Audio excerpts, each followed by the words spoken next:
Prochain arrêt, next stop. Próxima parada. Est-ce que vous avez déjà entendu parler du principe de romantiser sa vie ? Ça, c'est moi, Eva. Et ce vlog date du 5 septembre, quelques jours avant que je quitte Paris pour Amsterdam. Alors j'ai décidé de passer une journée rien que pour moi, où je me balade solo dans Paris pour m'aider dans cette période de transition. Alors bien sûr, romantiser sa vie, ça peut tout à fait être fait dans son quotidien, et d'ailleurs c'est quelque chose que je vous recommande. C'est d'ailleurs ce que je vais aborder dans cette vidéo, et je vais vous donner toutes mes astuces. Bon, on va pas se mentir, c'est pas tous les jours qu'on peut se faire des belles balades ensoleillées comme ça à Paris. Donc dès que j'en ai l'occasion, j'en profite un maximum pour me mettre un coup de pied aux fesses, et pour le faire, je mets ma meilleure playlist sur Spotify. D'ailleurs, je vous partage celle que j'ai écoutée ce jour-là. Je mets une tenue dans laquelle je me sens bien, et c'est parti.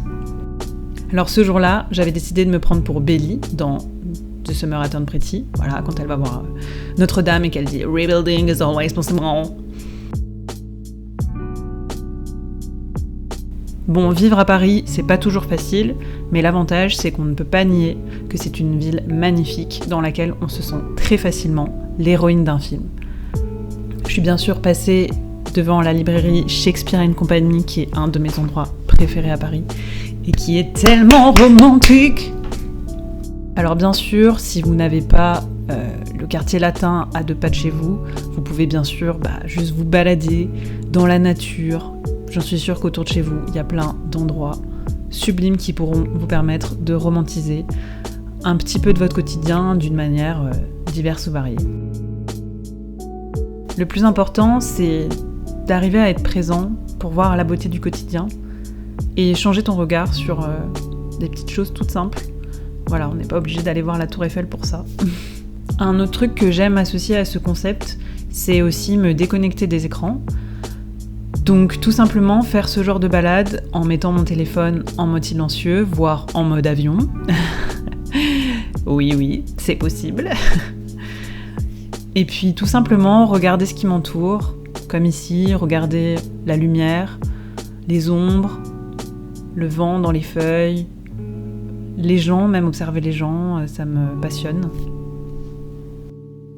Et puis même parfois marcher sans écouteurs aussi. Juste être connecté à 100% avec le lieu où on est.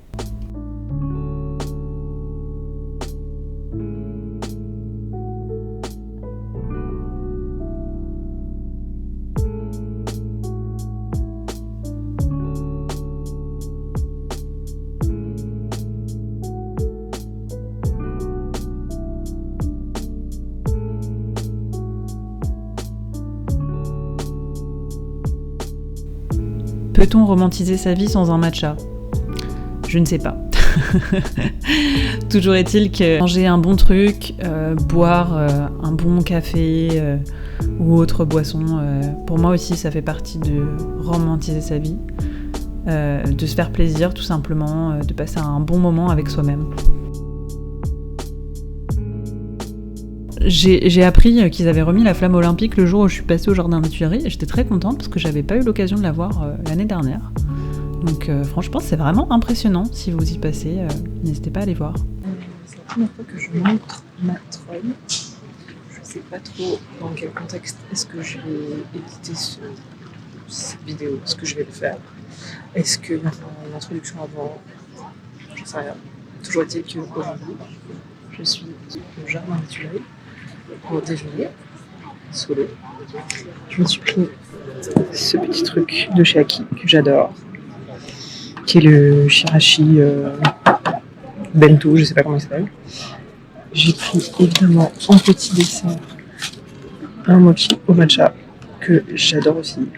Si vous aimez les mochis, franchement goûtez ceux de chez Aki, ils sont incroyables. C'est tout simplement un nuage dans votre bouche. Et pour accompagner ça, comme ça fait pas assez matcha, je m'étais pris un petit matcha de chez Matcha Social Club. Alors je l'ai presque fini, c'est un matcha à la fraise au début, il était très joli. Je sais pas trop quoi en penser, c'est la première fois que je teste.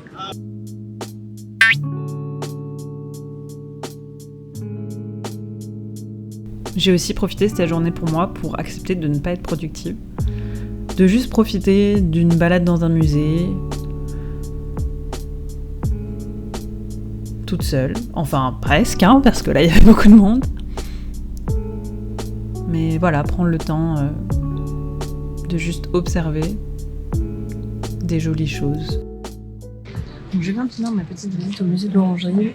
Honnêtement, je suis un petit peu déçue.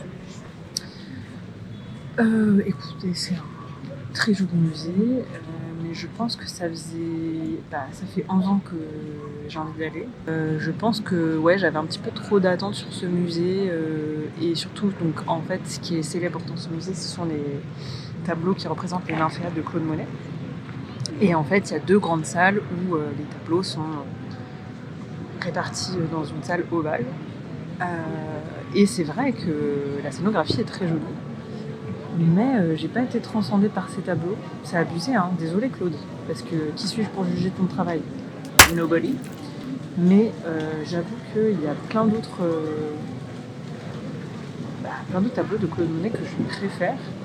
En fait, je les ai trouvés un peu fades. Je pense que je m'attendais plus à avoir un waouh en rentrant dans la salle. Et en fait, vu que les couleurs sont assez sombres, un peu pastel, etc., il y a beaucoup de violet, de bleu marine, de vert, enfin des choses qui représentent les nymphéas. Mais c'est pas très vibrant. Et en fait, ça fait que j'ai pas eu cette sensation-là.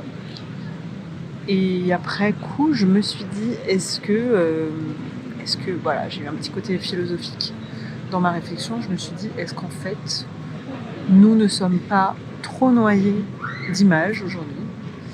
Et est-ce qu'en fait, il en faut beaucoup pour nous émouvoir et pour nous waoutiser, ce n'est pas un verbe, mais vous êtes dans un monde d'images et on est dans un monde d'esthétisme. Et je sais pas où je vais avec cette réflexion.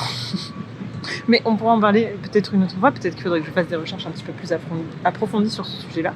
Parce qu'en vrai, je trouve ça intéressant. Même si je trouve ça triste aussi. Je me dis, mince, qu'est-ce qu'il faut aujourd'hui? Est-ce que c'est une œuvre qui aurait pu plus me procurer quelque chose dans une autre époque, dans un autre monde, si je consommais les images différemment? Voilà, je sais pas. Et en parallèle de ça, il y avait une exposition sur l'art moderne. J'aime pas l'art moderne, voilà. J'avoue que je suis assez difficile en peinture. J'aime principalement en fait, la période plus des impressionnistes en fait. En fait, je me rends compte, ça fait déjà 5 minutes que je parle MDR. Je parle toute seule dans la rue, mais écoutez, très bien. J'apprécie ma visite parce que j'ai vu des peintures que j'avais jamais vues en vrai, et j'ai vu des peintures du Douanier Rousseau que j'aime beaucoup pour le coup, et j'étais très contente de voir ça. Et j'ai découvert une autre artiste aussi, et j'ai découvert certains artistes que je connaissais pas, certains que j'ai pas trop appréciés, et d'autres que j'ai beaucoup appréciés, dont une artiste qui s'appelle Marie, j'ai oublié le nom, je vous mettrai aussi quelque part. Et j'ai trouvé ça vraiment très très beau et très onirique, très doux. Et bon, ma caméra m'a lâché parce que je suis quand même encore un peu novice sur les vlogs. En tout cas, ma petite conclusion à cette vidéo, c'est qu'il n'y a pas besoin non plus de sortir pour romantiser sa vie. On peut aussi très bien le faire chez soi, en s'allumant une bougie, en se faisant un petit thé, en se mettant de la bonne musique, en faisant une petite séance de méditation ou de yoga.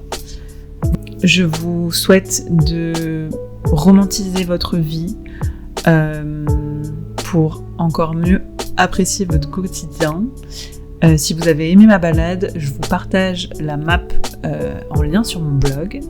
Et puis sinon, je vous fais plein de gros bisous. Je vous retrouve bientôt pour une nouvelle vidéo créative. Et à bientôt. Bye!